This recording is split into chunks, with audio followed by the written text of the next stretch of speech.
మీకు సినిమా గురించి చెప్తాను.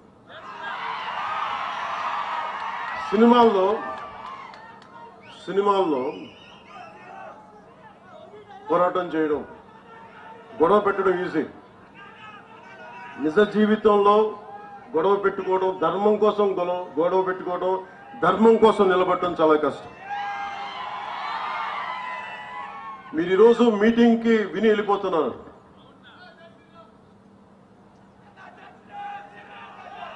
రామనామం లేకుండా ఏ హిందూ గుండెలో రామనామం లేకుండా ఉంటుంది. ప్రతి ఒక్క హృదయంలో రామనామం మోగుతూనే ఉంటుంది. మీరు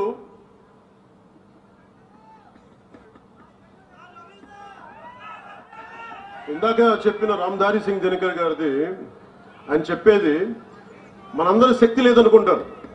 ఈ రోజున ఒక పవన్ కళ్యాణ్ కాదు, అశోక్ చవాన్ గారు కాదు, ఇక్కడున్న నాయకులు కాదు, మీరు బలంగా అనుకుంటే, ఆమ్ జన్ అంటాం కదా, మీరు సామాన్య మానవులు అనుకుంటాం. నేను సామాన్యుడిని, నేను మీలాగే వచ్చాను.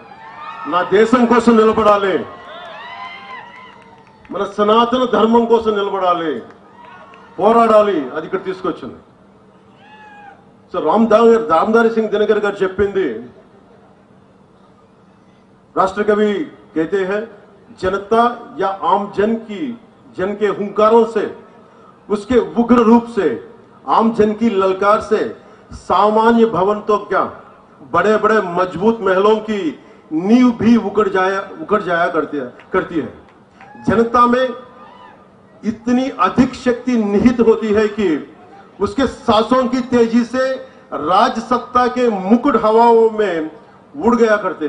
మీరు నిజంగా ఒక్కసారి మీరు ఎంత నిద్రాణమైన శక్తి ఉందంటే, మీరు బయటికి వస్తే మహామహులు పెట్టుకుని ఈ దేశాన్ని విచ్ఛిన్నం చేద్దామని హైదరాబాద్ నుంచి వచ్చే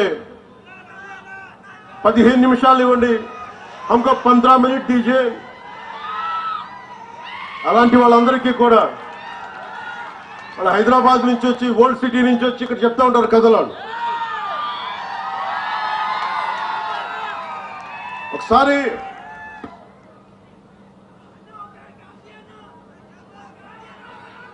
ఒక్కసారి